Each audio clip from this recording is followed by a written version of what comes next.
आप सभी लोगों का एससी एजुकेशन हब में मैं अविनाश कुमार मौर्य पुनः स्वागत करता हूं। आइए, बहुत अच्छी बात है कि आज हमारे व्यंजन संधि के दूसरे भाग में आप उपस्थित हुए हैं।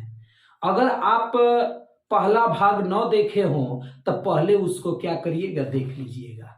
पहला भाग देखने के बाद ही दूसरा भाग देखिएगा, क्योंकि आपको कुछ बातें व्यंजन संधि का बता दिया गया है भाग 1 में।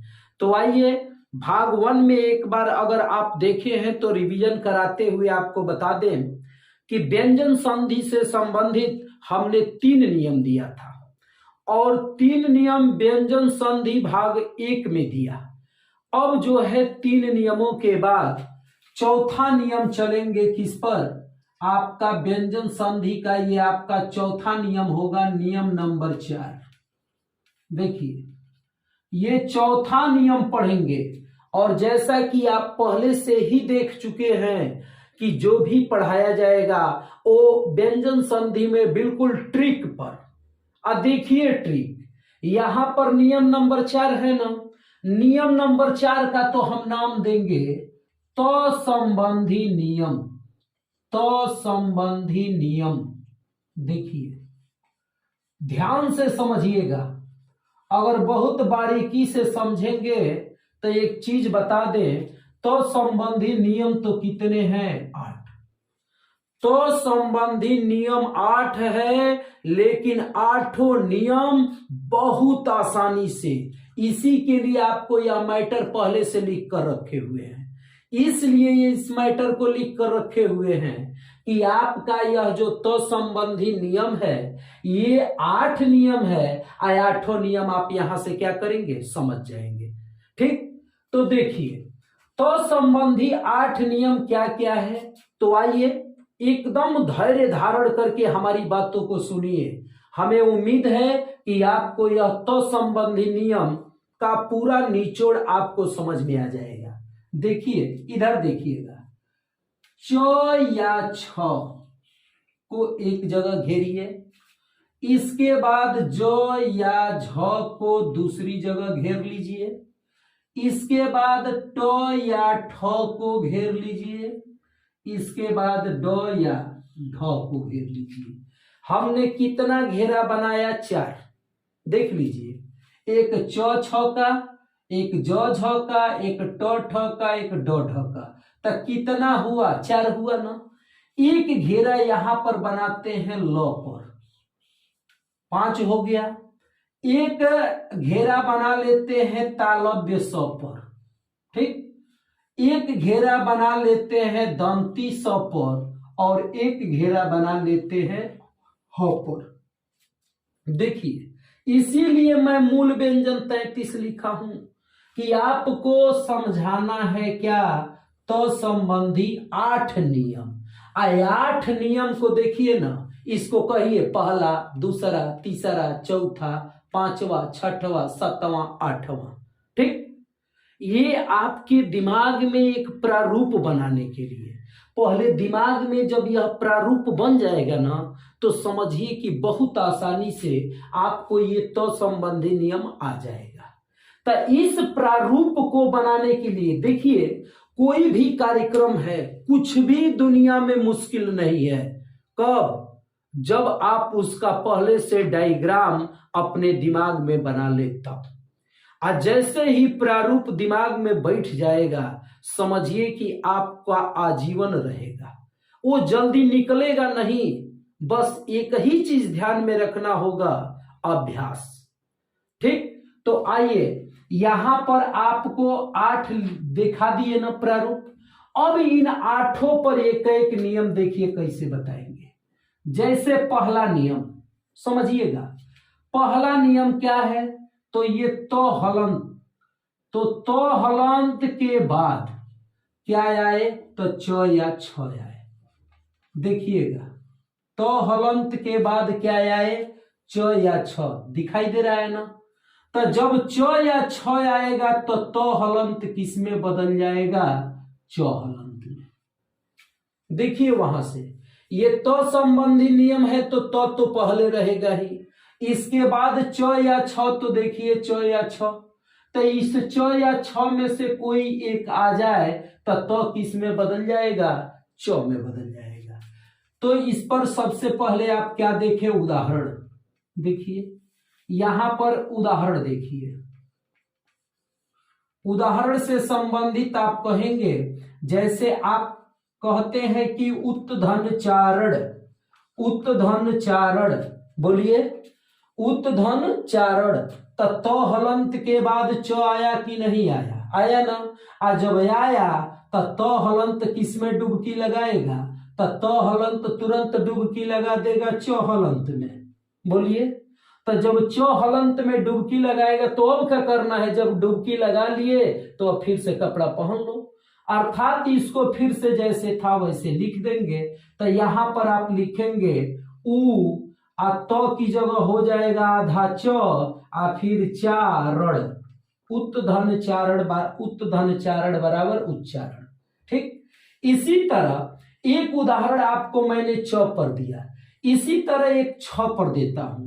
जैसे आप कहेंगे छ पर होगा सतधन छात्र, सतधन छात्र, देखिए सतधन छात्र, तो हलंत के बाद छ आया कि नहीं आया, तो जब तो हलंत के बाद छ आया है तो हलंत किस में बदल जाएगा, तो हलंत बदल जाएगा च हलंत में। च भी आएगा तब भी च में, छ भी आएगा तब भी च में, इतना ध्यान रखिएगा। इन दोनों के लिए तो किस में बदल जाएगा, च हलंत में। तो यहां पर जब च में बदल जाएगा तो दंती स, च हलंत का मतलब आधा च, इसके बाद छात्र, तो यहां पर सच्छात्र, सतधन छात्र।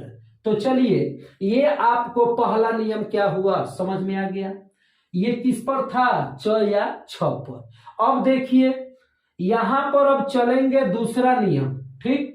दूसरा नियम जैसे कह दीजिए, थोड़ा मिटाने वाला, च या छ, ठीक। तो च या छ पर यहां पर देखिए, अभी यहां च और छ पर कहेंगे कि ये पहला नियम हो गया। अब इसके बाद थोड़ा सा दूसरा नियम देखिए, दूसरा नियम, तो दूसरा नियम आपका हो जाएगा तो हलंत के बाद, अब देखिए ये पहला था ना, अब दूसरा हो जाएगा ज या झ, तो कहेंगे ज या झ। तो जब तो के बाद ज या झ आए तो किस में बदल जाएगा, ज में। देखिए जब च या छ था तो च में, और जब ज या झ आ गया तो ज में। तो यहां पर तो के बाद ज आए तब भी ज होगा, और तो के बाद झ आए तब भी किस में बदल जाएगा, ज में। तो इस पर उदाहरण देखते हैं। देखिए इस पर अगर उदाहरण देखा जाए तो उदाहरण में सबसे पहले आएगा, जैसे कह देंगे उत्धन ज्वल, बोलिए बहुत आता है, ये वर्तनी में भी शुद्ध कराने को आता है, हम तो इसका पूरा चीर फाड़ कर दिए, अर्थात उत्धन ज्वल। तो यहां पर तो हलंत के बाद जब ज आया है तो हलंत किस में बदल जाएगा, ज हलंत में। आइए आप जानते हैं पहले से कि जो हलंत है, जो हलंत का मतलब आधा, तो यहां पर आप कहेंगे उ आधा ज, बोलिए। और फिर ये पहले से है आधा ज, और व ल, उत्धन ज्वल उज्ज्वल, ठीक। इसी तरह आता है विपद, विपद या विपत कह दे, विपत, लेकिन ये नहीं बैठेगा, इसको छोड़िए। इसके बाद ना दूसरा इस पर देख लीजिए, क्योंकि वह दूसरे नियम पर आएगा जो लिखना चाहता था। यहां पर कह दीजिए ना कि उत्धन झट्टिका, उत्धन झट्टिका, ठीक। तो जब उत्धन झट्टिका कहेंगे तो यहां पर तो के बाद झ आया है, तो के बाद झ आया है, तो किस में बदल जाएगा, तो ये जो हलंत में बदल जाएगा। तो जब जो हलंत में बदलेगा तो ये हो जाएगा उ आधा जो, इसके बाद झ टीका, उत धन झट्टिका बराबर उज्झट्टिका। तो आपका एक उदाहरण ज पर हो गया और एक झ पर हो गया। अब बाकी आप प्रैक्टिस स्वयं करेंगे। ठीक, यहां पर आपको कंसेप्ट क्लियर करवाया जा रहा है। तो आइए, ये दूसरा नियम हो गया किस पर, ज या झ पर। अब चलेंगे तीसरा नियम, क्योंकि आपको याद है पहले से लिख दिए है कितना नियम, 8। तीसरा में तो हलंत के बाद अब क्या आएगा, ट या ठ, ट या ठ। तो हलंत किस में बदल जाएगा, ट हलंत में। ठीक, बिल्कुल उसी तरह यहां पर भी इसका उदाहरण देखेंगे। उदाहरण में कह देंगे जैसे तत् धन टीका, कहेंगे तत् धन टीका। तो यहां पर जब तत् धन टीका तो भी बदल जाएगा किसमें, ट हलंत में। तो जब ट हलंत में बदलेगा तो यहां पर तो फिर ये ट हलंत, फिर टीका, तट्टिका। ठीक, इसी तरह सत धन टा, क्या कहेंगे, सत धन टा। अब तो बुझ ही गए होंगे कि सत धन ट बराबर सट्टा, सत धन टा बराबर सट्टा। ठीक, तो ये ट पर था। अब ठ की बात आती है।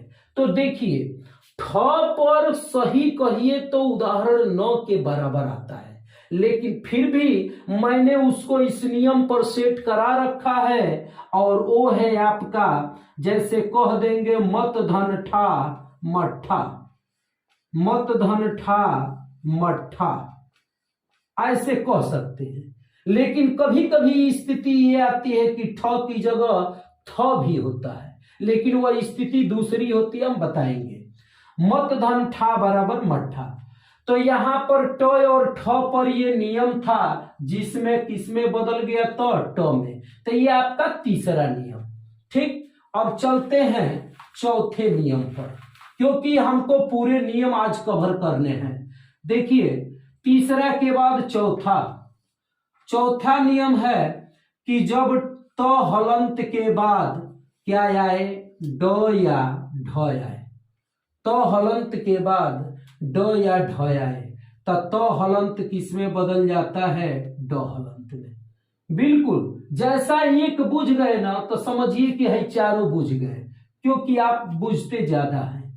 तो यहां पर आपका उदाहरण होगा, उदाहरण में लिखेंगे कि त के बाद ड आए। जैसे बहुत प्रसिद्ध है उत धन डयन, उत धन डयन, बोलिए। तो उत धन डयन आ गया तो त के बाद ड आ गया, तो त किस में बदल जाएगा, ड हलंत में। और जब ड हलंत में बदलेगा तो लिखेंगे उड्डयन, उड्डयन। तो उत धन डयन बराबर उड्डयन हो गया। इसके बाद देखिए, इसी तरह आपका ढ पर, तो ढ पर कहेंगे जैसे चत धन ढा, चत धन ढा, तो कहेंगे चड्ढा, चड्ढा, चत धन ढा। तो हलंत के बाद ढ आया तो किस में बदल जाएगा, ड में बदल जाएगा। तो यहां पर चत धन ढा। तो यहां पर ड और ढ भी आएगा तो किस में बदल जाएगा, ड में बदल जाएगा। चलिए, अब ये 4 नियम आपके कंप्लीट हुए। पहला नियम, दूसरा नियम, तीसरा और चौथा, ये कंप्लीट कर लिया गया। अब इसके बाद आपका चलेंगे पांचवा। ठीक, तो ये पांचवा होगा कि तो के बाद क्या आए, तो के बाद आपका ल आए। देखिए यहां पर ये पांचवा नियम बताएगा। ठीक, ये आपका पहला नियम बताया था, ये दूसरा बताया था, ये तीसरा, ये चौथा, और ये बताएगा पांचवा। तो के बाद ल आए तो ल में बदल जाता है, ल हलंत में बदल जाता है। देखिए, बहुत शार्ट में समझ रहे हैं। जैसे उदाहरण आप दे दें, उदाहरण दीजिए। तो के बाद ल, तो कहते हैं ना कि उत धन लाश, उत धन लाश। तो यहां पर तो के बाद ल आया है तो हलंत किस में बदल जाएगा, ल हलंत में बदल गया, ल हलंत में। तो यहां पर आप कहेंगे उ, तो हलंत के बाद ल हलंत आया तो आधा ल, ल हलंत को क्या कहेंगे, आधा ल। है पूरा ल, तो ये हो जाएगा लास, उत धन लास बराबर उल्लास। इसी प्रकार उत धन लेख बराबर उल्लेख। अब बुझ गए होंगे आप कि उत धन लेख बराबर उल्लेख। बोलिए। इसी तरह आप कह देंगे कि तत् धन लीन, तत् धन लीन, तत्त माने उसमें, लीन माने लीन, तत् धन लीन, तो यहां पर कहेंगे तल्लीन, तल्लीन। तो देखिए इसी तरह के उदाहरण आपका मिलता है ये 5वें नियम में कि तो के बाद ल आए तो ल में डुबकी लगा देता है। ठीक, आइए बढ़ते हैं आगे, क्योंकि हम इसलिए एक उदाहरण समझाते जा रहे हैं ताकि हमको इस क्लास में पहले ही बता दिए कि पूरे व्यंजन संधि को कंप्लीट कर लेना है। तो यहां पर ये 5वां हो गया। इसके बाद 6वां नियम। ठीक, तो 6वां नियम पर चलेंगे तो कहेंगे, जैसे 6वां देखिए यहां पर 6वां कहेंगे, 6वां ऐसे 6वां नियम। तो 6वां में क्या कहेंगे कि यदि तो हलंत के बाद क्या आ जाए, तालव्य स। ठीक, तो जब तो के बाद स आता है तो आधा च में आ स आधा छ में बदल जाता है या पूरा छ में बदल जाता है। तो के बाद जब तालव्य स आए, ठीक, तो यहां पर तो च में आ स छ में, ये बहुत मार्के की चीज है। देखिए इसमें दोनों में बदलाव आ रहा है, लेकिन घबराना नहीं है, आपको थोड़ा सा तो याद करना पड़ेगा कि तो च में आ स छ में बदल जाता है। जैसे बहुत मार्के का देता है, कह देगा ना उत धन शिव, कहेगा कि उत धन शिव, तो यहां पर तो किस में बदलेगा, च हलंत में ना, और स किस में बदलेगा, छ में ना। तो यह बताइए, उ आधा च आ इसके बाद छ में मिल जाएगा तो बनाएगा उच्छीव, उत धन शिव बराबर उच्छीव। आज समझिए कि ये जो है ना वो शब्द, ये आपका संधि विच्छेद में ज्यादा पूछता है। उत धन शिव, उत धन शिव माने कोई दे देगा और कहेगा कि इसका सही संधि विच्छेद क्या है। तो ये नियम जानते रहेंगे तो कोई दिक्कत नहीं आएगी। उत धन शिव बराबर उच्छीव। इसी तरह सत धन शास्त्र, सत धन शास्त्र, तो जब सत धन शास्त्र करेंगे तो वही बात तो च में आ स छ में बदल जाएगा। तो जब बदलेगा तो हई दंती स आ च हलंत का मतलब आधा च आ छ इसके जगह तो छा हो जाएगा, और इसके बाद छा आधा सत्र सछास्त्र। तो यहां पर ये नियम आता है आपका। जो लोग इस नियम को नहीं जानते हैं बड़ा समस्याएं आती हैं, इसलिए इसको दिमाग में रखिए कि तो च में और स छ में बदल जाता है। तो चलिए अब आगे बढ़ते हैं। 7वां नियम, ये आपका 7वां कंडीशन है, और ये 7वां कहेंगे 7वें में कि तो हलंत के बाद क्या आ जाए, तो दंती स। लेकिन एक बात ध्यान दीजिएगा जरूर, ये जो तो हलंत है ना ये तो व्यंजन रहेगा ही, यहां पर स हलंत भी रहेगा। जैसे अगर तो हलंत के बाद स हलंत आ जाए तो स हलंत का लोप हो जाता है। लोप का मतलब गायब। जैसे उदाहरण देखिए, बात एकदम क्लियर हो जाए भैया। यहां पर तो के बाद दंती स हलंत आए तो क्या होगा, लोप हो जाएगा। जैसे एक उदाहरण बहुत बढ़िया आता है, उत धन स्थान। देखिए उत धन स्थान, तो के बाद दंती स हलंत का मतलब आधा, तो ये आधा बता रहा है, ये आधा आया ही है, तो इसका क्या हो जाएगा, लोप। और जब लोप हो जाएगा तो क्या बचेगा, उ आ तो हलंत का मतलब आधा, तो इसका लोप हो गया माने गायब हो गया, तो यहां पर बचा क्या, थान। उत धन स्थान बराबर उत्थान। कितने लोग नहीं समझते इस नियम को तो कहते हैं कि उत्थान का संधि विच्छेद उत धन थान, लेकिन वो गलत है। उत्थान स्थान बराबर उत्थान होता है। इसी प्रकार और उदाहरण में देखिए, जैसे कह देंगे ना उत्थान स्थित, उत्थान स्थित, देखिए उत्थान स्थित, तो यहां पर फिर तो हलंत के बाद दंती स हलंत आया है, माने आधा आया है, तो इसका लोप हो जाएगा, तो ये बनेगा आपका उत्थित, उत्थित, तो उत्थान स्थित बराबर उत्थित, तो ये आपका दंती स के लोप के अंतर्गत आता है। संधि में यह है ना कि अगर एक दो उदाहरण आपके दिमाग में बना है तो उसी हथियार के बल पर और उदाहरणों को क्या करते हैं, पकड़ लेते हैं। क्योंकि जब हम संधि पढ़ाते हैं तो जैसे एक उदाहरण बताएंगे ना, आपके मन में कुरेदने लगेगा कोई उदाहरण, लेकिन आप धैर्य धारण करके हमारी बातों को सुनते रहिएगा। अब चलते हैं आपका ये 7वां के बाद तो संबंधी लास्ट 8वां नियम, ये केवल तो संबंधी लास्ट है, तो का ये लास्ट नियम है 8वां। देखिए 8वां नियम, 8वां नियम जो है ये तो हलंत के बाद क्या आ जाए, हो आ जाए। देखिए तो हलंत के बाद क्या आ जाए, हो आ जाए, तो आप कहेंगे कि जो तो हलंत है ये दो हलंत में और हो ध में बदल जाता है। बिल्कुल उसी तरह ये कंडीशन है कि तो के बाद यदि हो आए तो द में और हो थ में बदल जाएगा। आइए उदाहरण देखते हैं। उदाहरण में आप देखिए, अगर कह देंगे कि उत्थान हार, कितना बढ़िया शब्द है उत्थान हार, ठीक, तब तो के बाद हो आया है कि नहीं आया है, आया है ना। और जब आया है तो यहां पर तो किस में बदल जाएगा, दो हलंत में, बोलिए। आ हो किस में बदल जाएगा, ध में। और जब ये दोनों बदल जाएंगे तो अब देखिए यहां पर उ आधा दो आ ध बदलेगा, तो जानते हैं दो पूरा हो जाता है या दो आधा, और उसके बाद आ का मात्रा है आ र, तो उत्थान हार बराबर उद्धार।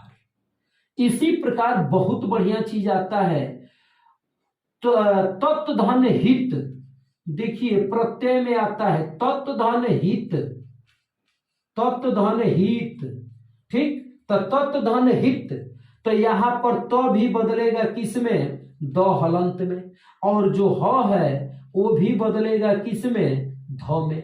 और जब ये दोनों जुड़ करके आपस में होगा तो दो ध मिल करके यहाँ पर ये हो जाएगा नीचे, आ छोटी का मात्रा है तो छोटी का लगाइए, आ तो देखिए आता है ना तद्वित प्रत्यय, प्रत्यय में पढ़ाएंगे उसको, तो यहाँ पर तत्धन हित बराबर तद्वित, उत्थान हार बराबर उद्धार, उत्थान हरण बराबर उद्धरण, ये आते हैं इस नियम पर। तो ये आपका 8 नियम कंप्लीट हुआ केवल तो संबंधी, अभी और पढ़ाएंगे, लेकिन यहां पर तो संबंधी 8 नियम कंप्लीट। याद कैसे होगा, तो देखिए ये है, दिमाग में बैठा लीजिए कि च छ ज झ ट ठ ड ढ, ये 4 पॉइंट यहां पर, 4 यहां पर लो तालव्य स दंती स ह, ये अगर दिमाग में बैठ गया तो समझिए कि तो संबंधी 8 नियम आपके दिमाग में आ गया, ठीक। तो चलिए अब नियम नंबर 4 के बाद हम लेकर चलते हैं नियम नंबर 5 पर, ठीक। इसको भी अब हटाते हैं क्योंकि आप समझ चुके हैं क्या तो संबंधी नियम। अब आपका चलेगा व्यंजन में अगला नियम नंबर 5, बहुत मजेदार नियम अब पढ़ाएंगे। नियम तो अभी जो तो संबंधी था वो भी मजेदार था, लेकिन देखिए अगर ये जान जाएंगे ना बहुत अच्छा लगेगा।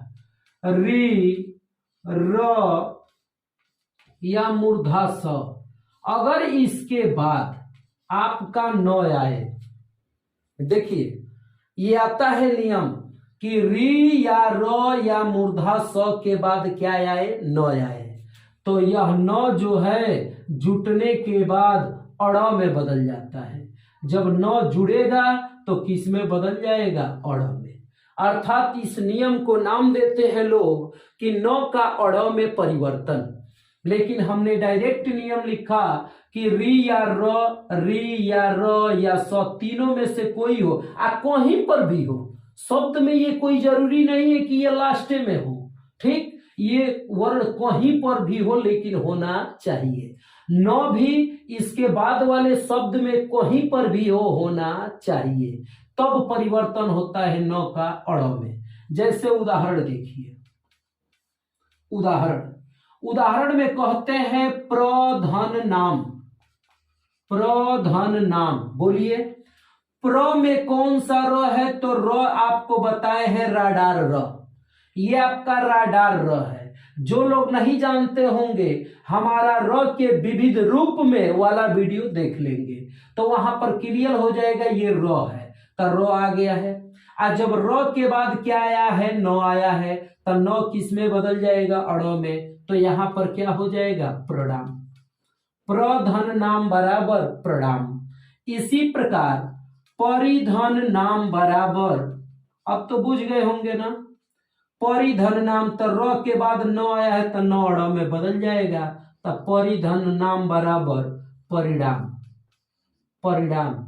इसी प्रकार परिधन मान बराबर, देखिए हम पहले ही कहे ना कि न आगे पीछे कहीं पर भी आएगा शब्द में, तो यहां पर मान न लास्ट में आया है लेकिन आगे र आया है, तो इसका परिवर्तन हो जाएगा और ये होगा आपका परिमाण। परिमाण। परिधन नाम बराबर परिणाम, लेकिन परिधन मान बराबर परिमाण। इसी प्रकार आपका आता है भूस प्लस अन्न। भूस प्लस अन्न, तो बोलिए मूर्धा स आया है ना, तो मूर्धा स में अ जुटेगा तो पूरा स होगा, और न के आगे जब मूर्धा स आया है तो न किस में डुबकी लगा देगा? अड़ में। तो ये हो जाएगा भू, और मूर्धा स में अ जोड़िए तो पूरा मूर्धा स, और न है तो आपका बदल जाएगा अड़ में। तो भूस प्लस अन्न बराबर भूषण। तो ये अब आपको समझ में आ गया होगा कौन सा नियम? पांचवा, री या र या स के बाद न आए तो न अड़ में बदल जाता है। ठीक, चलिए चलते हैं अब छठवें नियम की तरफ, क्योंकि आज हम पूरा कवर कर देंगे, आज पढ़ाकर पूरा व्यंजन संधि कवर कर देंगे।